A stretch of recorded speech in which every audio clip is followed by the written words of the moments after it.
little higher. Hi, my name's Jeff Silver. I'm owner of Rough Draft Brewing Company. My name is Ebony Austin. I am the owner of Nouveau Bar and Grill. My name is DC Campbell, and I live in Pensacola, Florida. I work at Old Hickory Whiskey Bar. I was enthusiastic about joining the Ambassador program because it gives me a sense of mentorship that I really enjoy within this industry. For me, the most rewarding part is allowing people to not make the same mistakes that I made. Being an ambassador for me is something that I am organically doing on a day-to-day basis. I think choosing your point of sale system is a big commitment, and you want to make sure you're choosing the right system. And it's great to be able to see it and use somewhere. So I'm happy to help people make that decision. The perks and rewards aspect of the Ambassador program is great.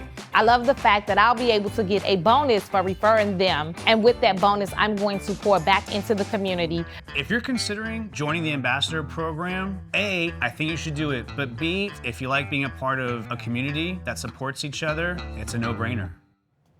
All right, man. Thanks again. Have a great weekend. Y'all too.